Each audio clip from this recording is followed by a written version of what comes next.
Chimamanda Ngozi Adichie, a trailblazing Nigerian author and feminist, born in 1977 in Enugu, Nigeria.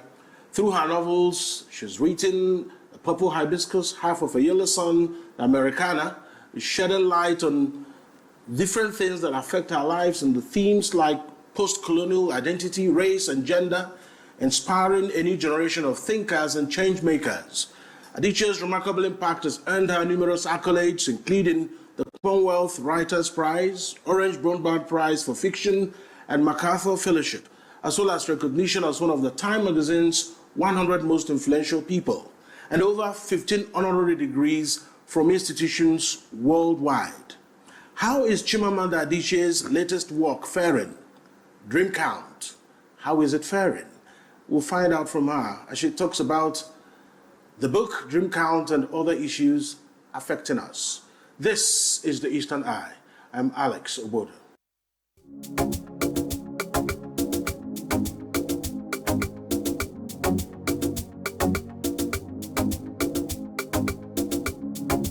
Here on AFIA TV, a program that X-rays the political, social, and economic developments in Southeast Nigeria. Joining me tonight, we are delighted to have Chimamanda Ngozi Adichie, renowned international author. Odelowa, welcome to the Eastern Eye. Dalu, thank you. So, I watched your keynote at the Things Fall Apart Festival. First of all, I'd like to know what your thoughts are about the reception you received in Enugu. Oh, I can't begin to tell you how joyful. The reception was joyful and I was joyful. I'm always, it's always wonderful for me to meet my fans, always, wherever. But there's something extra special about being here in Enugu and seeing all of these young people and just the enthusiasm, the warmth, the joy. It just made me so happy, filled my heart. Filled my heart. Thank you. Let's talk about how you started this journey, because yesterday I listened keenly during the conversation with Odelowa. You described Things Fall Apart as one of those books that gave you an opportunity to take a chance. Yes. So just help us put it in perspective. Well, because I think like most of us, when I was young, I started out by reading books that are not set in Nigeria. I think most of the books we read are books that don't reflect our own worlds to us. And so as a child, when I started writing, I was writing books about white people. And I was living in Nsukka at the time.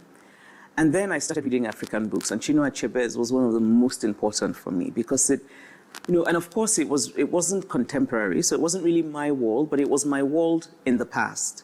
But it gave me permission. Suddenly I thought, our worlds are worthy of literature. I don't have to write, I don't have to copy the English and American books I'm reading. I can write my own story. So that's why I say often that Chinua Achebe gave me permission. He gave me permission to tell my own stories. Yes. So what draws you to exploring themes such as identity, culture, and even feminism in your work? Because they're interesting. How interesting? Very interesting. But I think that a lot of literature is in fact about identity.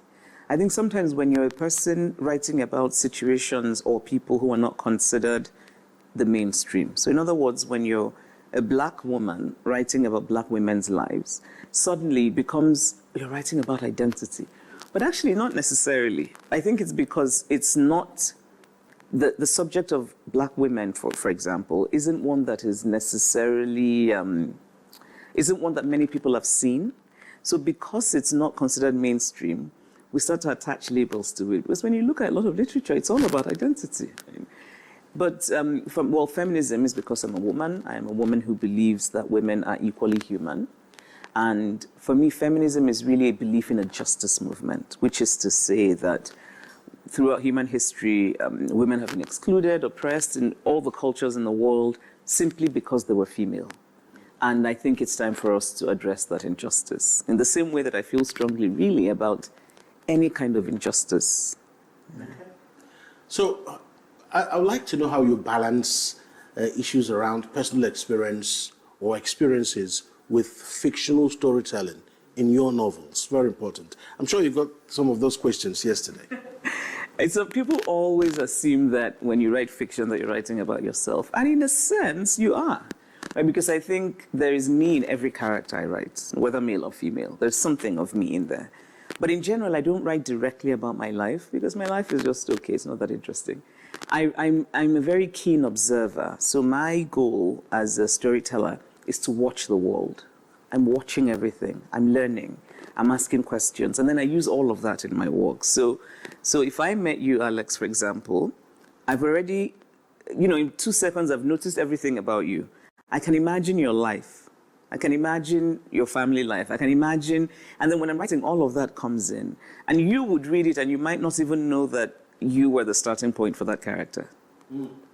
So I want to dig deep a little more. Can you discuss your writing process? There are people who, just like that little 11-year-old that met you yesterday and was wondering why they wouldn't accept our manuscript. What's the writing process, and do you have any specific influence that shape your style? Well, we should say something about that lovely young girl who was 11 and who yesterday asked about her manuscript and how she had been writing, and people had been telling her she should change things. And of course, what I said to her was, don't change anything. I mean, she's very young, she's 11, but this is how one starts. When I was 11, I was writing. And my mother would buy me extra exercise books, and I would write stories in them. My writing process is one that when I'm actually into the process, it's very obsessive. It's all I want to do. Sometimes I don't want to eat. I don't want to take out extra time to eat. So sometimes I'm eating while looking at the work that I'm doing, because it's a very, writing for me is almost a spiritual, it's almost a spiritual thing. I think that I was given a gift. I don't think that this ability to write is something I did myself. But I've made the decision to use that gift and to use it actively and fiercely and gloriously. So really, my writing process is one of, it's almost obsessive.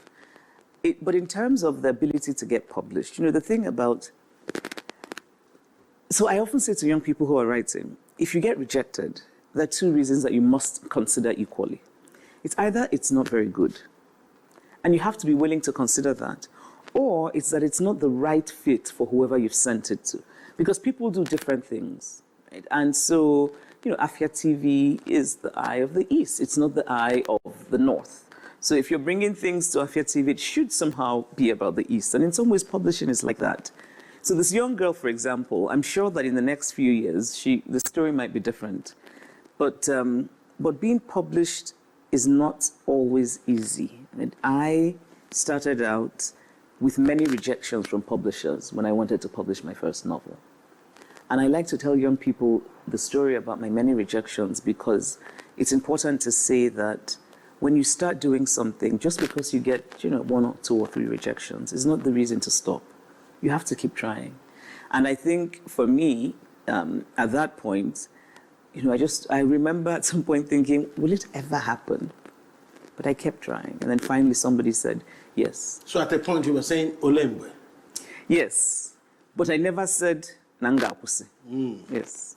Very, very important. So let's talk about Dream Count, your latest work. And people are receiving it across the world. But do you have maybe the kind of response people are giving to the book? Do you have maybe glimpses of what the reception is like in different parts of the world? Yes. Well, I've been traveling. The book came out in March, and I've been traveling really since then. I've literally been on the road since March, going to different places, and fans are different culturally, and what they respond to in the novel often is different. So I found that my Nigerian fans don't have time for certain characters in Dream Count, while my American fans love some of the characters that my Nigerian fans just think, is a waste of time. There's a character in the novel called Chia. She's actually the major character. And somebody on stage in Lagos called her a very silly girl.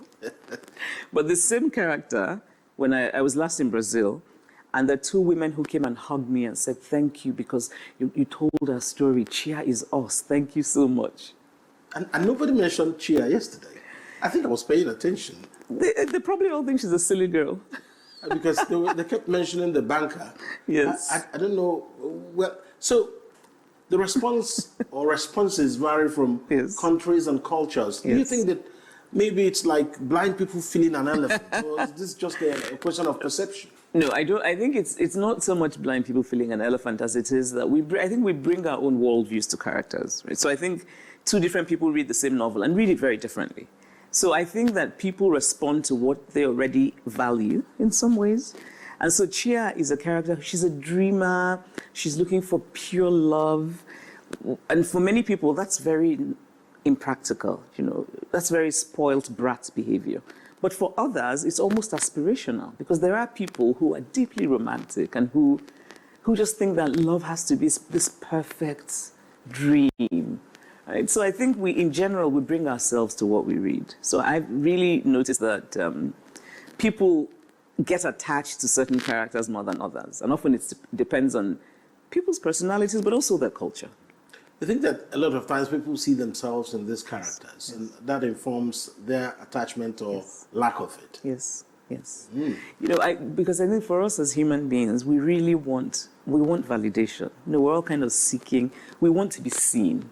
So you read a novel and somehow you see a character who's thinking like you do, or who's experienced something that you experienced. You attach yourself to the character. All right. I don't know. I'm beginning to feel like one of the characters of the novel, and I'm almost forgetting the anchor of the program. There's a character who you might.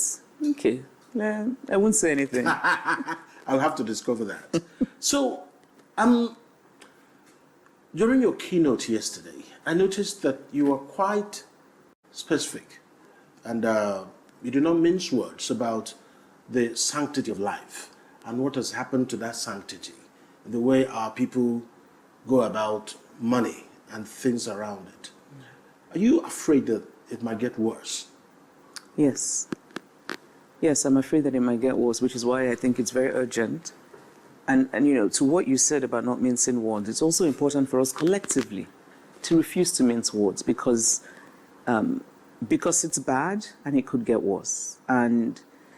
And the problem with that is that it's bad for all of us. In some ways, it's that you were saying about one finger gets oil, the oil gets smeared on the others. So it doesn't matter whether or not you are actively involved in such things. It paints all of us in a very, very bad light, and for all kinds of reasons. And so it worries me very much. Igbo land has changed. People now have their wine carryings in Lagos and in Abuja. Not because that's their preference, but because they're terrified of coming back. And for me, it's a thing of not just sadness, but shame. Igbo land, and this is obviously a region, not just a region I love, but a region I have studied. Right? I've been interested, so I've read a lot about our history, and this is not who we are. Right? This is not who we are. This kind of senseless disregard for human life. So I do worry that it will get worse, yes. What do you think are the triggers for all the atrocious things we are seeing around us? Honestly, I've thought about this very often, and people will say life is hard, but life has been hard for many years, and Igbo people did not do this kind of thing. I think that there is a lot that maybe one can blame political activity for. I think that if you incite certain things politically, in some ways you can open a box and something sort of leaps out that you can't put back in the box. Right? So I don't think that I know for sure. It's something that has really puzzled me, in addition to shock and. So you think we have an Aladdin's lamp situation here? That forgotten that thing that. The genie escaped from the lamp, and to get it back to the lamp is. But we have to fight. We have to catch that genie, tie the genie's arms, tie the legs, and put it back in the box. But yes, that is kind of the worry, because it's very difficult. It's much easier to start something than to end it. Something of the sort, because now you think about the people who've been incited. You think about the arms that have kind of spread around, and people who should not have access to those arms have them. So the cleaning up process is one that is very difficult, I think. So what do you think that people should do here? Because it looks like we have two broad responders, the government and the people. Do you think that the people have a role here? Yes. Or you think the government should take the lead? I think both, certainly both. I do have to say, I'm kind of, it's I think important to say that in Enugu State, security seems to have been something that's been taken seriously by the government. I think in general, it's not just about security, it's also about a mindset. So we now are a society. I remember when I was much younger, there was a man in our part of Anambra State who was very wealthy. But his fellow, the people in his village shunned him because they said, I am a rebegesi. Igbo culture is one in which, in general, you get money. If people think it's not clean, they avoid you. Now we're celebrating successes whose origins we do not know. So I think one thing we can do as a people is, we can decide to focus on morality and integrity. We can say, if you have money and we think it's money that isn't clean, we're not going to celebrate you. And if that happens, then people have less of an incentive, because in the end, a lot of this is about people wanting this kind of, in my opinion, crass and empty glorification for themselves. Egombute, that's what I call it. Yes. They call it different things. There's a ukite and different things.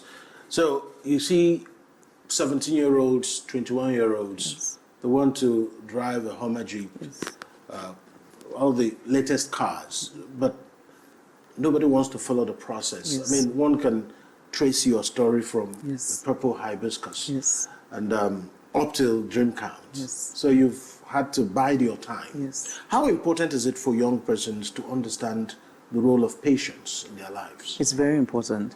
And also it's interesting, when you're 17 and you want to drive a Mercedes Jeep, what will you drive when you're 65?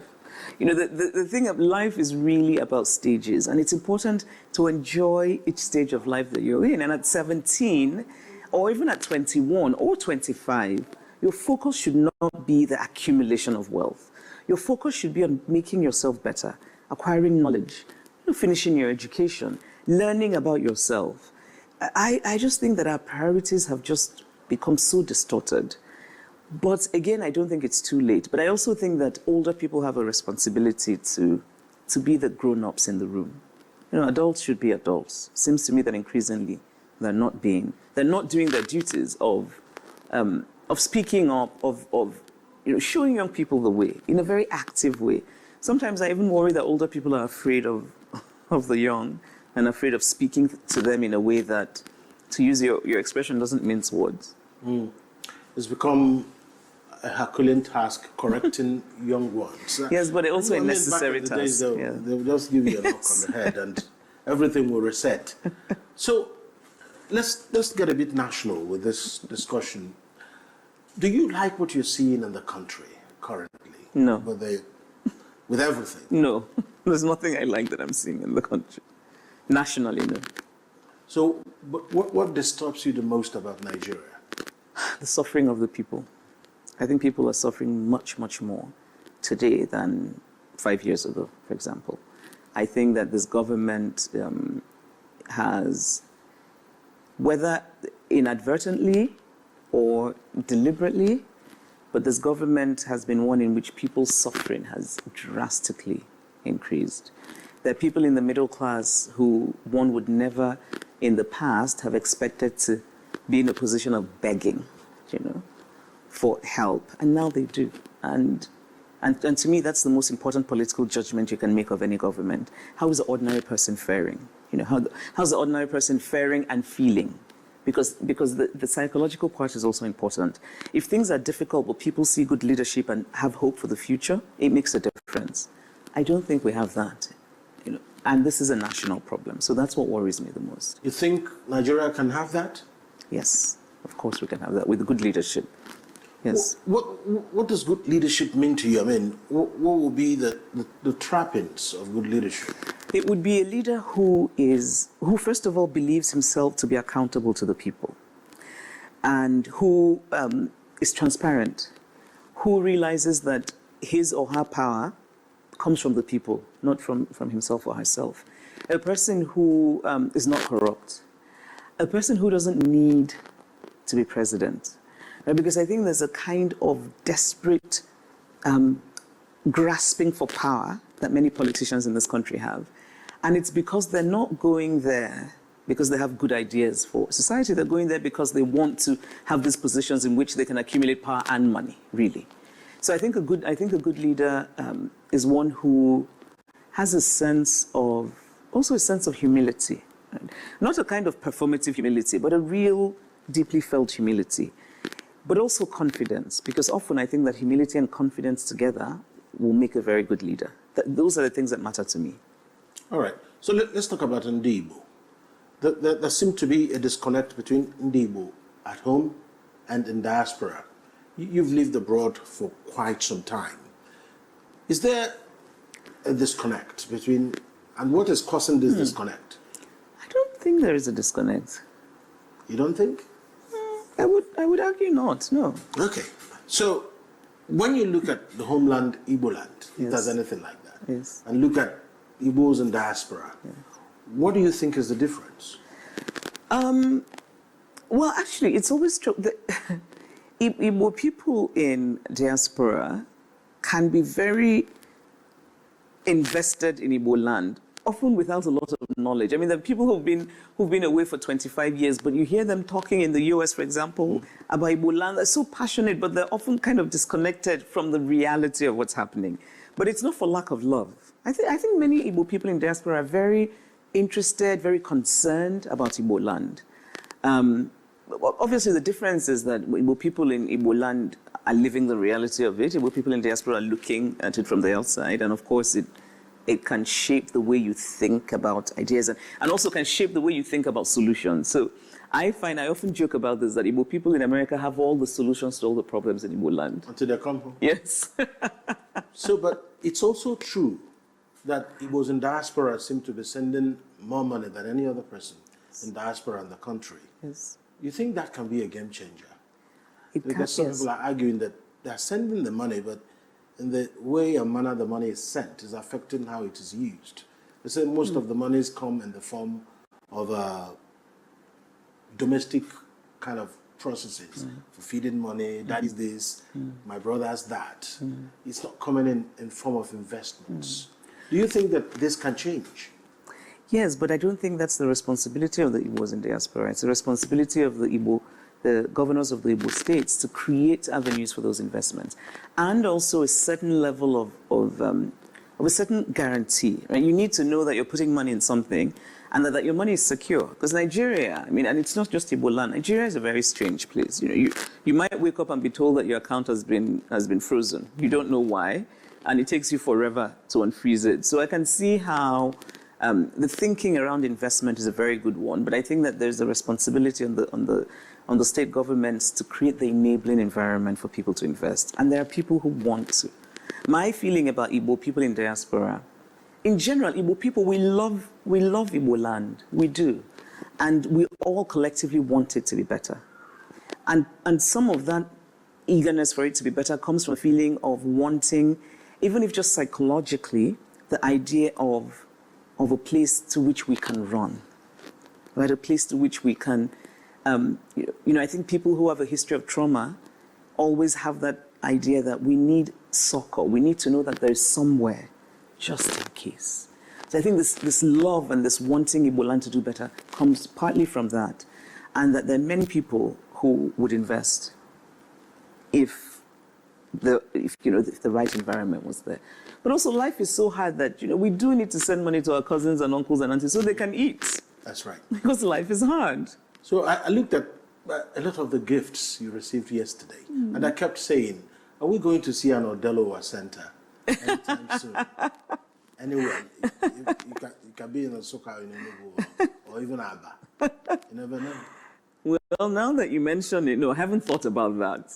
But it sounds like it's not an unappealing idea. I can already imagine the things that will be in it.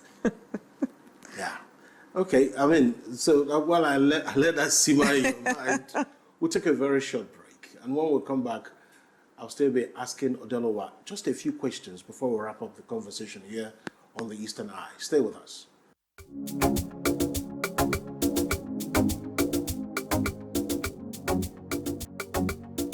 Back to the Eastern Eye here on AFIA TV, a program that X-rays the political, social, and economic developments around us. I still have in the studio with me, Odelowa, Chimamanda Ngozi Adichie, renowned international author and feminist.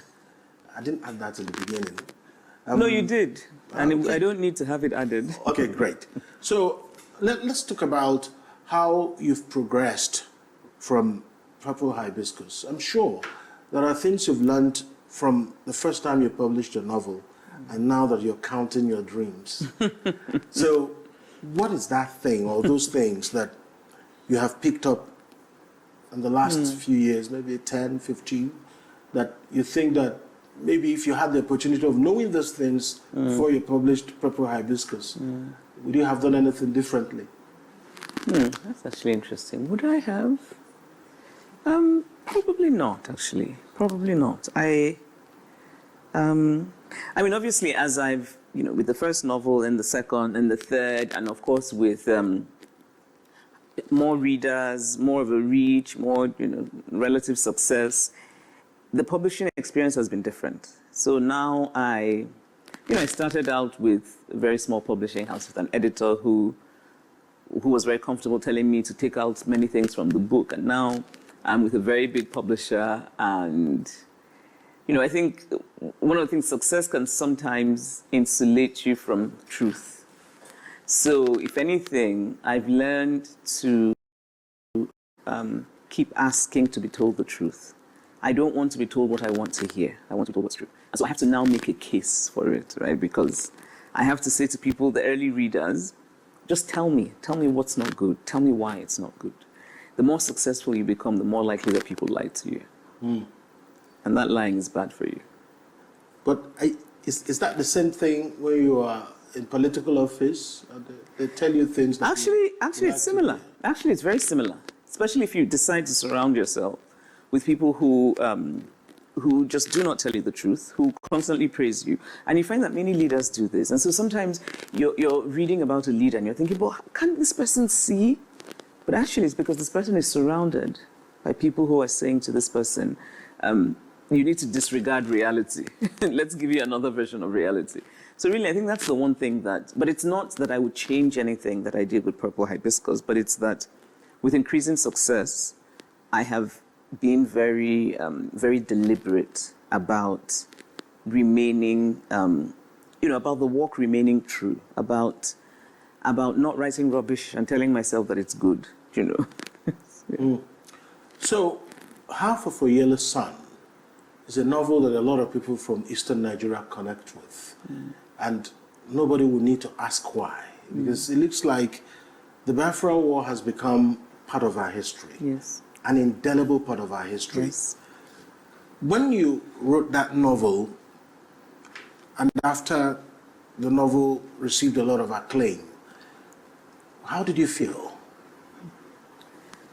When I said... As an Igbo woman. Oh, as an Igbo woman, I felt a sense of...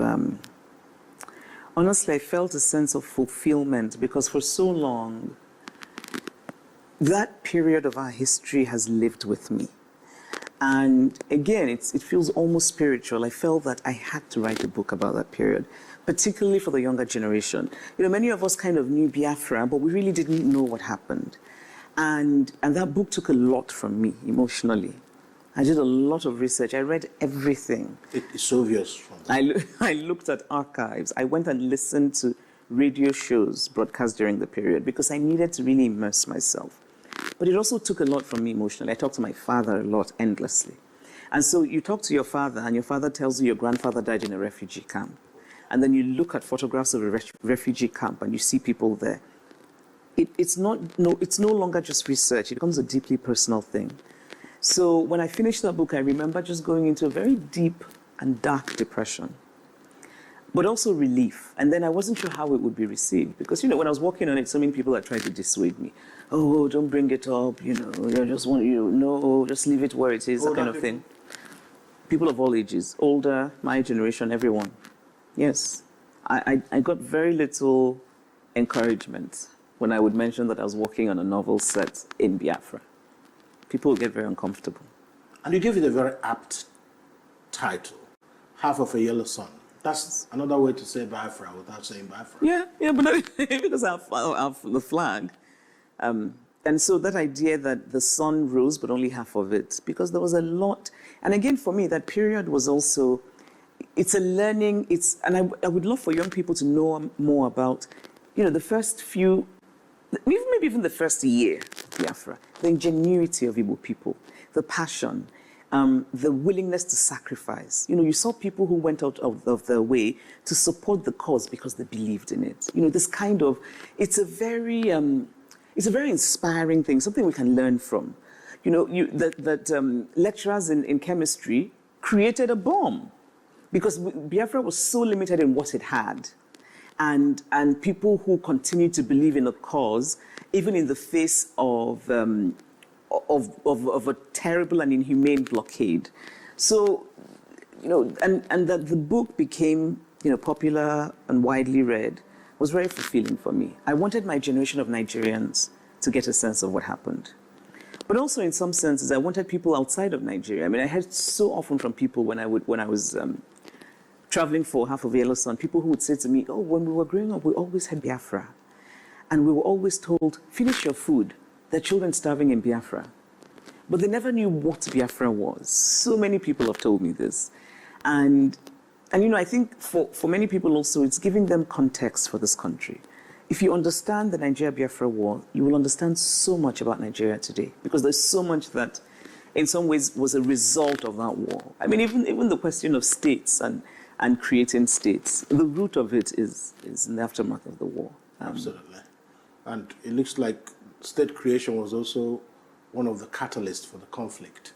Yes. Well, the war issues sort of gets indeed very, very nostalgic each time you raise it. And each time you talk about it, people get emotional. So, but at the end of the day, do you think that Igbo will ever get over Biafra? No, we shouldn't. The war? No, and we should not. We should not get over it in the sense of forgetting it. We can. It's us. It's part of us. I think every person has a story about that period, and for somebody like me, I never knew my grandfathers because they died. My father lost everything he owned, and so I grew up in a house that had furniture in my father's study that had been donated to him from his friends, because everything he had was either burnt by the soldiers when they went into the Soka campus or stolen. So, you're a child and you see a shelf in your father's study that has an inscription of another name, Charles Brown. So it was his friends in the US that sent. They sent him bookshelves, they sent him books.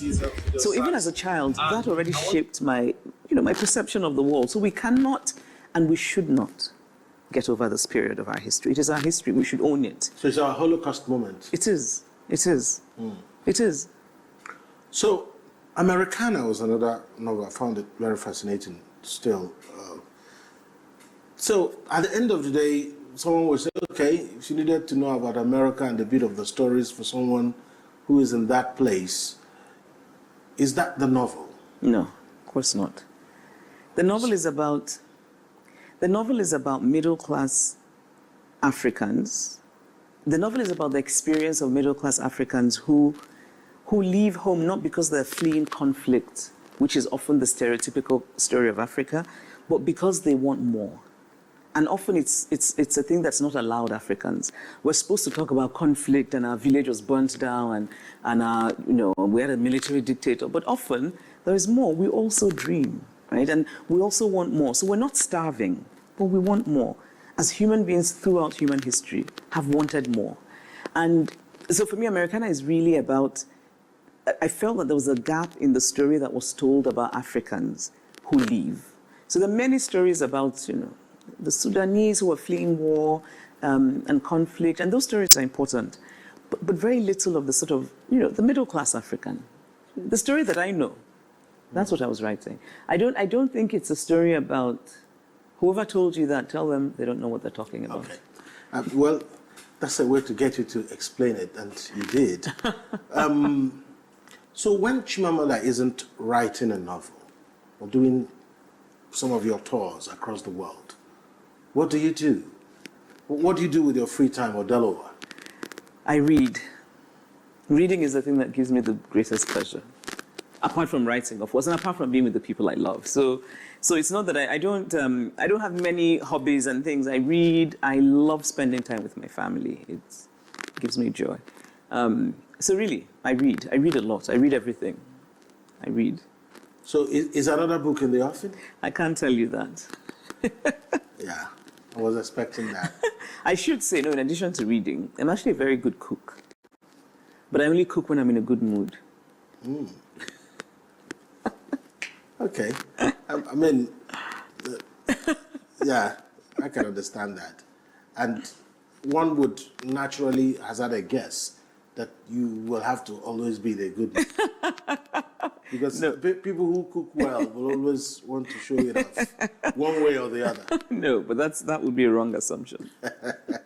All right, this has been a very, very illuminating conversation with you, Odelo, and I have to thank you so much for sparing this time with us here on the Eastern Eye on AFIA TV, and thank you for coming home.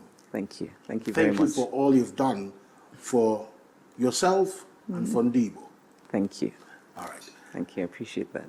And that's the Eastern Eye for tonight. We've been having a very fascinating chat with Chimamanda Ngozi Adichie, Odelo Aba, and of course, of the world. My name is Alex Ogbodo. We'll see you again next time. Good night.